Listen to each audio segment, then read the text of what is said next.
Okay, we're going to go ahead and get started with our last presenter of the day, and we're going to make this kind of like conversational up here. Zandia Lawson is the Bureau Chief for Recovery Supports at the Ohio Department of Mental Health and Addiction Services. I asked her for a bio, and she gave me exactly 2 sentences. She gave me the one I just read to you. And then Zandia is a social worker and has experience as a mental health clinician, vocational rehabilitation counselor, and a program administrator. What Zandia did not provide in her bio that I'm going to add, though, is that she is a terrific, solutions-oriented, really ebullient individual, and I'm so excited that she's here today to represent the state's perspective. We were thoughtful in creating this agenda to kind of begin with Teresa and the provider macro perspective, and now we're ending with the state macro perspective, because I think there's a lot on the horizon that hopefully will align very well with what the ACC is doing for the region, and just look forward to get into a little detail here. So Zandia, I thought I'd start by just kind of asking you about the general priorities that the department has in this space right now. Obviously, there's a lot going on. It's almost like,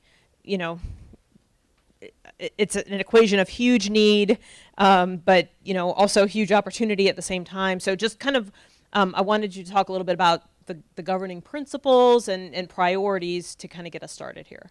Yeah, so first of all, thank you for inviting me, Tracy. Can you all hear me okay? So I am Zandia Lawson with the Department of Mental Health and Addiction Services. And so in addition to being the Bureau Chief, the director asked me to help champion the work of workforce. And I told her, absolutely, no problem. And then I picked up the phone and called my boss and said, this is terrifying. So it's both terrifying, but it's also very exciting because it's such big work. So the one thing that Tracy didn't say is that she hired me at the department when she was the director there. So I had the pleasure of serving when Tracy was our director. So Teresa Lampo and lots of people who were speaking this morning stole a lot of my thunder, because everything that has already been said, really I could just say ditto and then let everybody go home, just because the work aligns so greatly with what we're trying to do at the department. So when the governor did the State of the State address, I was both very emotional and taking notes at the same time. And my sister said, who takes notes during the State of the State? But that was me. But one of the things that he said, and Teresa talked about that, and I think others have too, is that our system isn't broken. It was never fully built. And I think that this is really an opportunity to finish building our system. So our main priority now around workforce is to definitely finish building that system and working with all of you to do that. Teresa also stole this too from me, but he talked about building a robust workforce that is held as both heroic and also valued, and it's a vital part of our healthcare system. And so in terms of our priorities, we have 4 wellness workforce priority pillars, and again, it aligns with everything that has been talked about already today.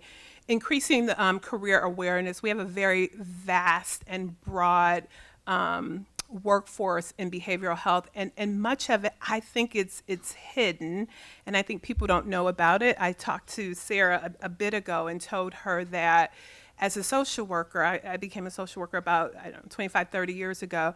I knew nothing about prevention, right? And I'm still learning about prevention. And so I think that there is an awareness building that needs to happen about all of the careers across all of the lifespan of people that we serve and support. And so we really want to do some work around career awareness, increasing that awareness, supporting recruitment. That's been talked about a lot here today.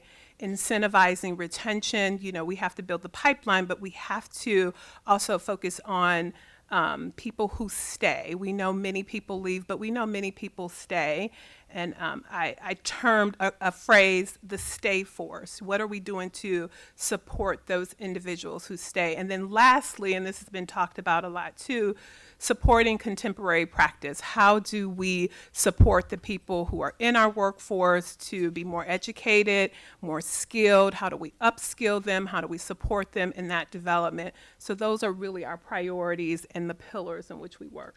Okay, so let's talk about some specific projects that the State Department is either supporting or is prepared to launch here in the relatively near term. Yeah, so lots of people may, let me find, I think I have a slide on it, is familiar with the $85 million workforce initiative. And we are working to brand this because we can't keep calling it the $85 million project. So we're working with our comms team and the comms team at the governor's office and some other partners, ODHE, to come up with some branding. We don't want to just walk around calling it the $85 million project. But we're really excited to partner with the Department of Higher Education and the Department of Medicaid through their ARPA dollars, the Home and Community Based dollars. We have this opportunity that we're really, really excited about to really focus on our pipeline. So this $85 million is really focused on helping students who are in their last 1 to 2 years of college who are kind of focused on behavioral health to kind of get them over the finish line and into the workforce. And so what we did back in, I think about April, we surveyed all of the Ohio colleges and universities and really asked them, like, if we had this money, what would be helpful? You know, what would be helpful to your student bodies? What would be helpful to you? And so the number one thing that we heard was paid internships. So that has come up a lot here today. And we also heard about things like scholarships. We heard that it would be helpful for students who would sit for a licensure or certification exam to pay for them to prepare for that and then to pay for the exam itself. And so as a part of the 85 million, I have to look at my notes to see the breakdown, but about 45 million will be really focused on students while they're still in their 2 or 4 year programs or their doctoral programs completing. And that money can be used for those things. So for scholarships to complete, it could be used for a paid internship, helping with licensure examinations, really anything that that student needs to get them over the finish line. And then another 22.5 million is really focused on employment, recruitment, and retention. So those students will have a paid internship, and then if they choose to continue in community behavioral health, they have access to a $2,000 signing on bonus and then a retention bonus for years 1 and 2. And so that total benefit to the student can be up to $15,000. Another part of that $85 million package is really for provider organizations to help with the operational costs that it takes to develop a quality internship for students. So really those operational costs, onboarding those students. We heard a lot from provider organizations about the need to offset the cost of productivity or lost productivity that a supervisor or someone providing support to that student. So that $11 million will really be able to focus on the needs of the behavioral health organization. And we set aside $5 million. We're calling it a Welcome Back campaign that's really for individuals who maybe have left behavioral health either over the pandemic or at some time in their careers they've exited from behavioral health, but they want to come back into the field. And so we want to welcome them with open arms back into the behavioral health field so they can have access to that same retention, sign-on and retention bonus as well. So we've earmarked about $5 million for that. And then lastly, we have set aside about $1.5 million to stand up what we're calling a behavioral health workforce Technical Assistance Center. And really the focus of that Technical Assistance Center and the staff who will work in that center is to support our behavioral health organizations and their workforce. What do you need? Exactly what Randy and his team was talking about, really supporting the people who are supporting our people. And that's not mine. Another provider organization talked about that. We have to take care of the people who are taking care of the people and figuring that out and figuring out how do we carry out those 4 pillars. So that's really the focus of the statewide Technical Assistance Center. So this is one of the big projects that we're working on, one that is probably very well known. We are working now with the ODHE on figuring out the rollout. Right now, we've gotten, Teresa talked about this morning, we've gotten federal clearance for our project, our proposal. CMS has approved it, and we are just waiting on the state process.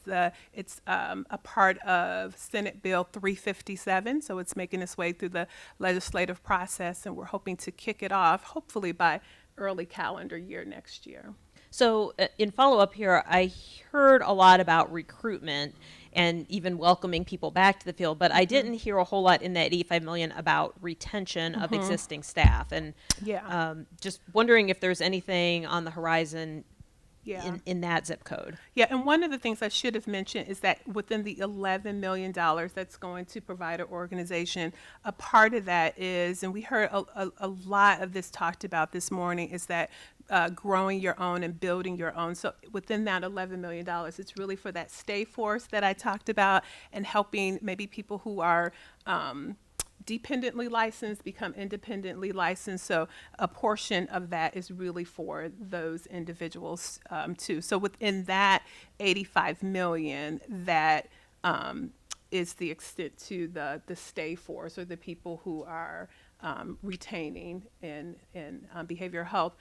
Part of our larger work that we're doing, so this is just one, the 85 million is really just one lane of the work that we're doing around the behavioral health workforce. We are going to, we've put out an RFP. We really want to work with a consultant to help us build a blueprint for the wider work around behavioral health workforce. So more to come about those other types of long-term, the longevity for the people who do stay, Tracy. How do we keep them? What are those, going back to, a couple slides ago, what are those retention strategies that we need to build in? Mm-hmm. Okay, I know you brought some other slides. Feel free to focus on other projects. Sure. One of the things that I wanted to talk about is, and Director Chris talks about this a lot, building a workforce that is diverse and that people who are seeking services can see themselves within that. And so that is a part of that larger work that we're going to be doing with our consultant as they help us to think about kind of what is the roadmap or the blueprint. I think about, when the governor talks about we have to finish building the system, what is that blueprint to build the system that we need? So that's a really big part of that. And for those folks who may be unaware of this, Ohio University, Central State University, the Multi-Ethnic Advocates for Cultural Competence, and the Mental Health and Addiction Advocacy Coalition have formed a partnership. It's actually led by the Mental Health and Addiction Advocacy Coalition, to look at race, ethnicity, and behavioral health. And we'll be releasing a series of reports starting in January. One of them in the near term is going to focus on the behavioral health workforce as it exists today, what we know about that based on data, what we don't know because data either aren't collected or aren't sufficiently specific. And hopefully that will provide information that can be, brought into the mix at some point as well. Yeah, and I think that's a really important point because we have, Teresa and her group and AWACBA, and you all are doing the work. We have a lot of data, and what we're really hoping to do is that the consultant can work with us on all this rich data to tell us what it means, right, and how do we use that to develop this blueprint or this roadmap to do this work. So we're really looking forward to that report as a part of the consultant work, we're going to have a council, I should say, an advisory council that's also going to help us in this work. And that advisory council, as we talk about diversity, we want to make sure that that advisory council is also very diverse in who sits on it. So that information is really going to be helpful to us. So as we think about the awareness part, how do we build campaigns that are focused and directed on those that we want to bring into our workforce? And as you're thinking about a diverse workforce, are you also thinking about underserved populations such as those in Appalachian counties? Yeah, absolutely. And that's why we hooked up with Randy and his team. We meet and we talk on a very frequent basis, because I think what they're doing is exactly what we want to do. How do we build the infrastructure, right, and not be prescriptive in telling, boards or provider organizations or areas what they need, but having some type of infrastructure that we can scale and replicate and build. And this is the State Behavioral Health Authority. How do we provide maybe the technical assistance and the guidance and the resource to help those communities or help those organizations? So definitely working with Randy and his crew, we've been it was really exciting to meet everybody today in person, because we've been meeting online and really just talking about the ideas. And, Randy talked a lot about innovation, which is where we want to go to. How do we look at innovative ways to help people who have the passion to serve to get into the workforce? Because oftentimes there are these, you and I were just talking a few minutes ago, these hoops of fire that people have to jump through to figure things out. So we are really focused on building out those pathways and figuring out how do people get into behavioral health and where is it that they want to serve. So in her book, Sheryl Sandberg talked about careers being more like a jungle gym than a career ladder. So I think that happens a lot in behavioral health. There's a lot of different ways to get in, and then once you're in, there's a lot of different places to go. So again, we really want to ensure that when we are making people aware, we're not just saying, here's the information, but then also this is how you get there. Mm-hmm. And recognizing that there are groups like ACC that are examining opportunity for innovations now, and recognizing that you've got this broader planning process that will be, kicking off soon, and also the reality that it's going to take a couple of years at least to start seeing results. I'm just wondering, do you have kind of a tentative end date for when your planning process would have some conclusions and some recommendations that could be action forward? Yeah, we're hoping that certainly by the beginning of the year, the consultant will be on board and we can do some of that planning. We hope, and I know this is ambitious, but certainly by the beginning of the next fiscal year, that we would at least have a plan in place, right? And not only is the consultant going to help us put together a plan, but also the implementation of that plan. So definitely we're hopeful by at least the next 6 months that we'll have some outline at least of a plan and some more definitive timelines. So, but what we're hoping to, what we're hoping is that along the way, there are things that we can fund and there are things that we can try out, as Randy talked about, and innovations that we can put into play all along the way, and not waiting until the plan is complete, because people like Randy and some others that we have connected with, they have moved forward. They have some ideas. And so if there are some ideas that we can help to support along the way, we certainly want to do that as well. And I think Randy said it earlier, or maybe it was Teresa, one of the Teresas.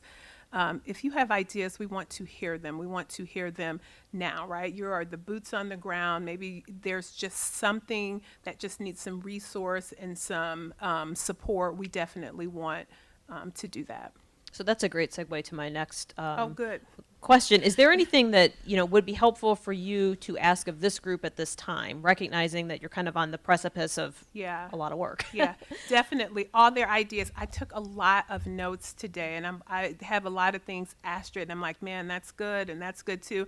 I think one thing that's really, really important, Felicia and I talked about this during a break, is I think the mentoring piece is really important, right? And so I went from, high school to college to graduate school, and even now, throughout my whole life, I've always had a mentor, someone that helps to kind of guide and support my decision making, and help me to figure out, where is my passion to serve best suited. So I think just any ideas that people have, or any work that we can do, I think at the state level, someone brought up regulation about removing barriers. If there are things that we need to do or that we need to think about, we really want to hear that. And So. I'll just pause there. I mean, you've heard a lot of insight, a lot of perspective today. Are there things that folks want to share with Zandia, or just, the group in general, as far as, takeaways, thoughts, anything? Don't be shy. I do want to ask the group, and this came up a little bit, I think, during the last session, about the pathways. I think that is very, very important. I was just telling Tracy, I met a person recently who is a pharmacist, and he worked as a pharmacist for many, many years. He's a person in recovery, and he wants to get into behavioral health, but he's like, I don't want to go to school for 7 more years, right? And so someone brought it up earlier, talking about the respite or the pathway. So I think that is where we need the most help and the most support in figuring out, how do we make those pathways straight? How do we light those pathways for individuals? How do we get people there? So I think that's the biggest part. The other thing too, and as part of my work as the Bureau Chief for Recovery Supports, peer support is a large part of the work that we do. And I heard it mentioned here several times today, and it just warmed my heart, I have to say that. But really, how do we ensure that once people get into our field, that we are continually giving them the opportunity to grow and to learn, and that we're supporting them along the way. So I was really happy to hear about that. And I was really happy to hear about the leveraging of community health workers and that workforce, as well as the peer support workforce. How do we elevate them, and how do we show value, not in just the work that they do, but also in the incomes that they can earn? So definitely pathways. And then lastly, I'll say, as it relates to pathways, thinking about how we can incorporate apprenticeships into behavioral health. I know there are some other states that do that, and we're going to be doing some work around that too. How do we have behavioral health apprenticeships that are available in our state? And we've had a little bit of experience with this at Ohio University in the last few years. As you're aware, we had a federal grant that trained individuals as community health workers or peer support specialists, and then offered apprenticeships. And one of the items of feedback that we heard from the workforce boards was the level of pay associated with those roles did not place them into the in-demand category. And so there was oftentimes some configuration that had to occur, in that space. And I think more broadly, and this has been a vexing issue for, years, I think the department has done terrific work in training more folks across the state to be certified peer support specialists. There's effort underway, and a number of different academic institutions and even like co-ed, to train community health workers. But the employment, long-term sustained employment for those professions is not always financially sustainable because of a lack of reimbursement mechanism. And I don't know if any of your plans are planning to take that into account. So certainly we know that is an issue, and we are very happy that organizations like Teresa, they're doing work in that space, and certainly there is an awareness of that. So definitely. And I think also too, as a part of recruitment efforts, that has to be addressed, right? How do we get people here, but how do we keep them? And I think definitely wages is a part of that. So before we open this up for questions, do you have any other information that you want to share that we have not covered? I don't think so. One thing that I do want to, I think we talked about all these things. One of the things I do want to say though is that this whole idea about collaboration, I think, is really important. How do we collaborate and get ourselves thoughtful about being collaborators, and that we can collaborate without colliding, right? And thinking, and someone said it earlier, figuring out, what your organization is good at and how that can be complementary to another organization in the community. So I do think that that's really important. Okay, are there any questions for Zandia? I'm happy to bring the microphone around.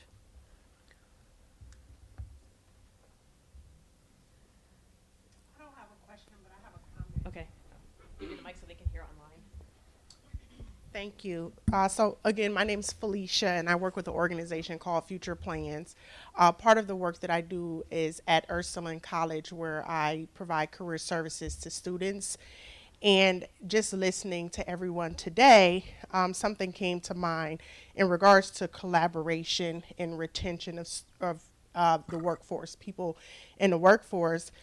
Just thinking about it from a holistic front, I had attended another training where a particular area talked about housing, providing housing options for people who are interested in those careers in the communities. And it just makes me think about in my individual meetings with students, how I ask them, what are you looking for in regards to what are your goals, career goals? And many of them just want to make a living wage, be able to afford housing, be able to pay off some of their student debt, right? And so, where wages may not be able to exactly match that, what are some other holistic in-community resources we can provide that can be attractive to students or new graduates especially, that will be attractive for them to come into the area? I'm curious if anybody from ACC has reaction to that as well as Zandia. Well, I was going to ask the same question about, what are some ideas that people have. I do know too.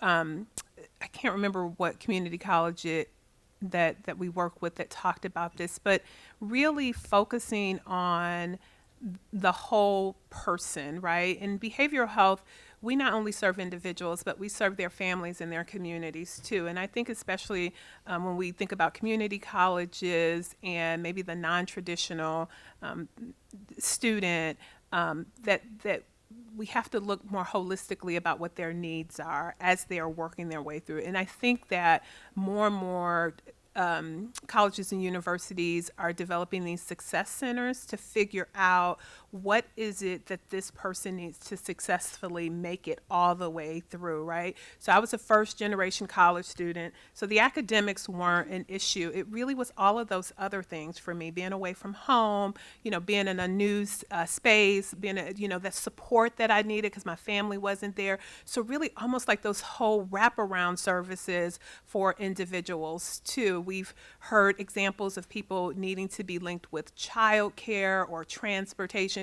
So just looking at the person from a holistic point of view, I don't know if more services are needed, but having people access the services that are already existing in their community and being aware that those services exist. So linking people, and this is where I think, peer support and community health workers can be very, very essential. They're very good in engagement and sustainment and everything in the middle. So I think that that's where that could be really helpful, and making those connections and those bridges to individuals.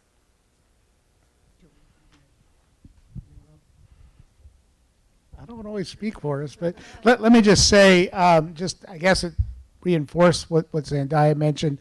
I do think as much as we want to understand the whole person in terms of client populations, we don't think that way in terms of people entering the workforce, right? And I mean, more often than any other idea, when I've talked to people, I've heard, well, do things like student loan repayment. Well, not everybody incurs student loan debt, right? You can't even get student loans in a lot of things. So I do think we need to think about the breadth of positions that need filled. We don't need just people with advanced degrees. We need people across the spectrum of professional and paraprofessional, what their needs might be. And then I think the spectrum of experiences, and too often we just try to fit everybody into kind of a standard pathway. And so I do think what we want to do is find ways to make sure we're getting people that tailored direction they need. We had on our graphic, we had coaching and advising, and I think that's great. What we also need up there is like navigation support, almost like a patient navigator does, help people navigate to everything they need and find the services and support.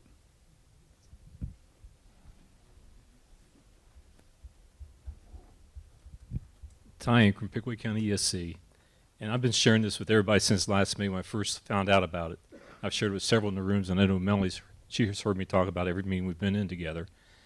But as part of our strategic plan, we have student wellness, and I was made aware of I'm having hard times talking, I'm sorry. That's what happens when you're 71 and the oldest person in the room. But I was made aware of this place called Cook Center, and it's in Provo, Utah. And they have a lot of free resources look it up on cookcenter.org. It's all free. But better than that is parentguidance.org. They have tons, literally tons of free services. They have courses you can sign up, register to take at your own pace, free of charge. So make sure you're looking that up because it's open to anybody. And we're having some monthly meetings. Once a month we have a meeting first was about social media, then about student anxiety, and I don't remember what the next ones are. Again, Rochelle Cooksey, she may be online here again, but she's the one that sets those up and drives those. But make sure you look up those, especially parentguidance.org. Look that up.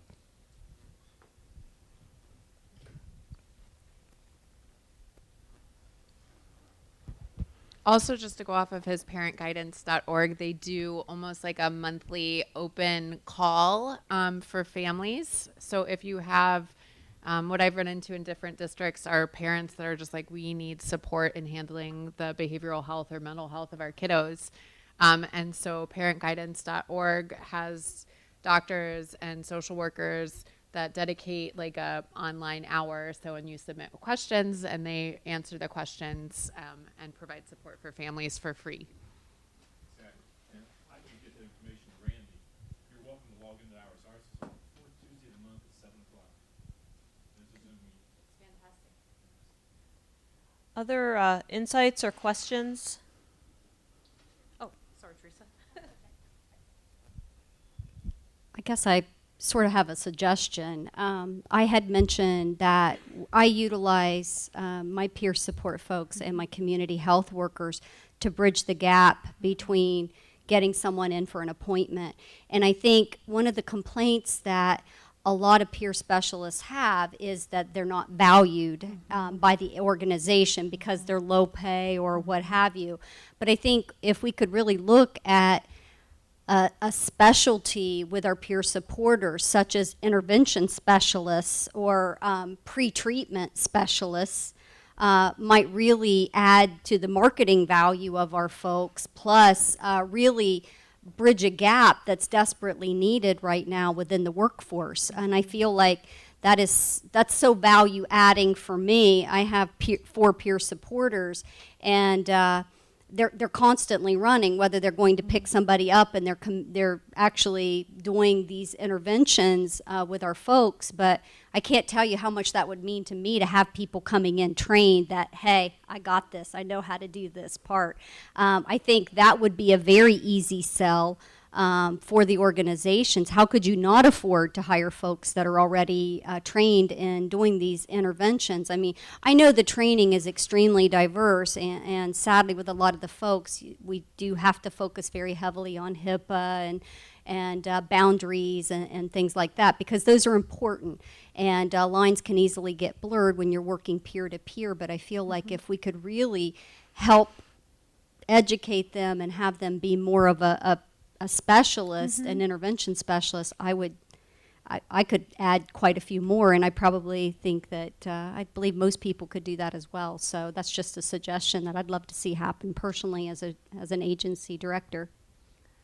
Thank you, Teresa. When you were speaking earlier, I took a lot of notes, so I'll probably be reaching out to you. One of the initiatives that we have right now that we're working to get off the ground is really just that. I don't think we thought about prevention, but certainly something that we can add about, because the 40-hour peer support training, as you know, helps peers to be a generalist. And we have really thought about, and we heard a lot from the field, so we've responded about the specialist role. So whether it's peers who work in specialized settings, jails, prisons, hospitals, ERs, primary care, or with specialty populations, homeless, veterans, transition aged youth, so on and so forth. So we are actually standing up training right now. We are working with the Ohio State University to develop those specialized training courses. So I've added what you said today, and we'll work on that, and I'll reach out to you to talk a little bit more about that, and really anyone who is interested in helping us to build that out. So thank you for the suggestion.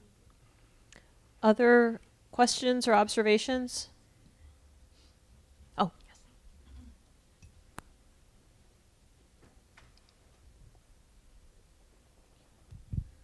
Hello, I'm Sarah Spence, and I work in the community. I'm a graduate of OU's Master Counseling Program, and I did my undergrad in psychology as well. And I know a lot of people have spoke about when you're a student, you don't really know the options, or if you go in psychology, you have to get a PhD to do anything. And something that I've thought about going back as a graduate and in the field is being able to go back to your college and talk to those students that are in those classes. And I know that can kind of happen on an individual basis. And I don't know the ability to make that a requirement, but something where recent graduates are able to then go back to their college and kind of talk to those students within that program about the realness of the world, what's going on, and other options outside of you got your degree in this, and you have to continue to get an education, go in more debt, or whatnot to be able to be successful. Because there's definitely a lot of doors, depending on what your major is. That's a great idea.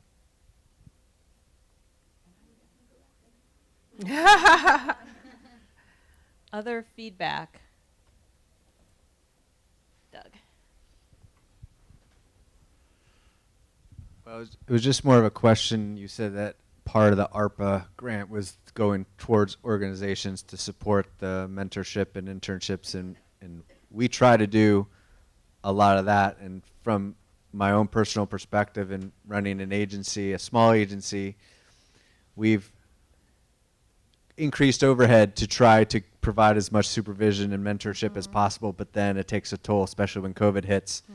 And then now we're in a position where we're actually having to not fill overhead positions or retreat on that because we just can't. We're still kind of almost in a rebuilding year in attempt to that. So just that would be tremendous help because we see so much value in retention with those activities. So how do organizations stay up on when we can kind of look for those opportunities and how to access that? Yep, that's a great question. What's your name and where are you from? Oh, sorry. Doug Pfeiffer, Life and Purpose Behavioral Health in Marietta, Ohio. Hi, Doug. Nice to meet you.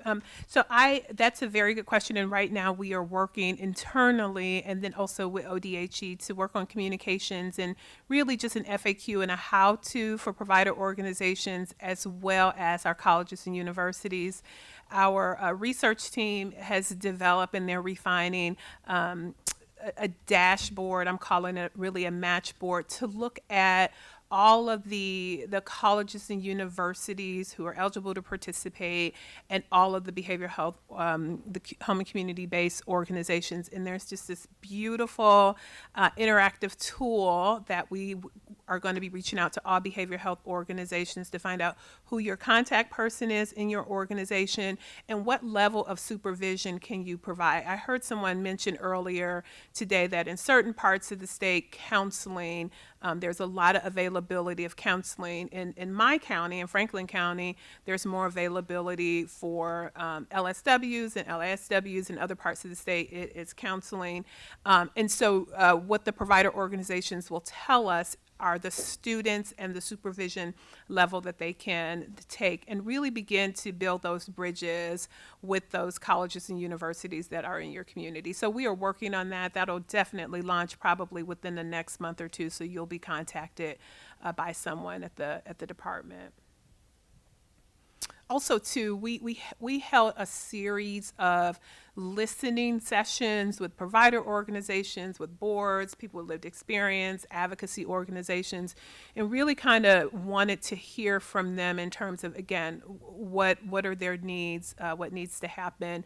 I was surprised to find out that there were provider organizations who had previously maybe had a relationship with their college or university, but maybe a person left, or through COVID, some of those relationships dissipated. So we are really working to help bridge that gap again between local behavioral health organizations and their local colleges and universities. So, but you will definitely hear from us. We'll have a section on our website that will be dedicated to this project so that people know how to access it and when we're going to launch it. Other suggestions, questions, observations for Zandia? Tracy, one thing that I just wanted to mention, I had talked to Eric back there during a break, and one of the things that he said, and I think I've been hearing this, my entire career, is that, and we heard this from employers too and providers, that they just really felt that students aren't showing up ready, right, to work. And I think that that's one of the things that we have to focus on as a part of this work. What is that? What are the needs? What is it that students need to show up ready to work, right? And so I remember getting out of graduate school, I was very grateful to have a really good paid internship in community behavioral health. And really during those 2 years, it was a training ground. Like, I really learned. It was a reality check. It really wasn't, and I was also in my 20s and I was a different person back then, but just really the hands-on and vocational rehab, we call it OJT, and on-the-job training, like that you are really getting real life experience. And I think that is important, whether it's a mid-career student or a student starting off, that they have those opportunities for that hands-on learning in a real life environment. So really building that out and thinking about it, how do we help students transition from a student to a worker, and that they're ready to do that. So I think that needs to be a part of our larger work too. So all ideas are welcome. Michael, anything in the chat at this point? Okay. Any yes. I just wanted to mention real quick, Sarah, to your point, one of the things that we failed to mention when we were up here paneling, which I know our Sarah, and I were both like, shoot, we forgot this part, is that part of our work is going into high schools and colleges and doing that education about what you can do with these degrees, at what point you can get off of the ladder to come back in to it as well too. It doesn't have to be a master's degree. You can get a certification and go into XYZ jobs. We developed a PowerPoint for high school students for this. We have a fun activity for them to do where they can choose their own adventure, to pick different degrees in different fields to go in. So that is part of the work that we are doing as well. And if your organization wants to affiliate with us, which they know my contact info, let us know, and we'd love to have guest speakers come with us so that it's not just the three, four of us going out, and we can bring in yourself at your alma mater and talk about that as well too. And I think it's things like that we can replicate and scale, right? You all have already developed something that we don't have to try to figure out how do you do it and how do you get into the classroom. You've already done that. And so how do we take that to other communities and replicate that and scale it up, and so it's available statewide and not just in certain communities. So thank you for sharing that.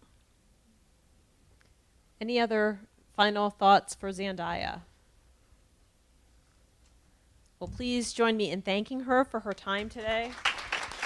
Thank you. And at this point, I'm going to turn it over to Randy for some closing reflections. But I was standing over there by those cookies, and they smell very warm and delicious, so please don't overlook them. Thank you. Thank you, Tracy. Yeah, just a couple quick comments to wrap up. Tracy and Michael told me if I go longer than 2 minutes, they're going to just come up and punch me. First of all, these people over here are nagging me because I forgot to mention something when we were up here. If you didn't see it, those of you who've been communicating with us or looking online at AppalachianChildrenCoalition.org, which is a horrible address, we now have, you can reach us at APPChildren, at appchildren.org. That's our website.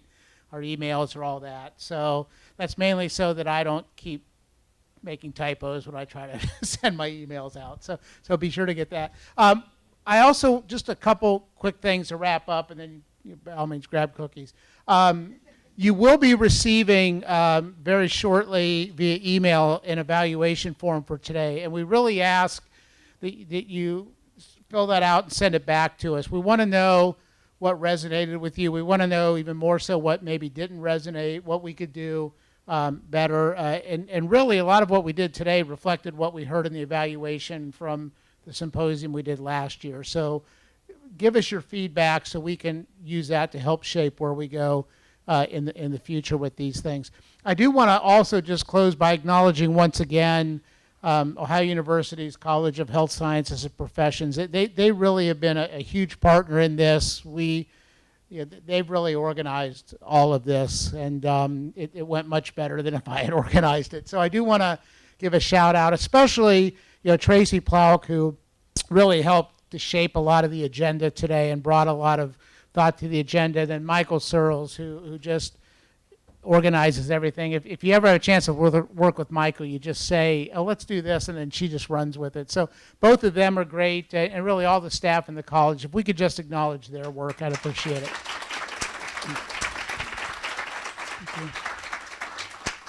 And I do want to thank Zandia for being here. I mean, the fact that we have a statewide agency like Mental Health and Addiction Services that obviously cares so much about this region and investing in the work you do, I think that is just such an incredible resource. I've talked to people in other states. They don't get that from their state government. So Zandia, thank you, and Omos for everything that you do as well. Yeah. And with that, I think we're done. So grab cookies. Feel free to stay around and chat if you want to. But otherwise, thank you for coming.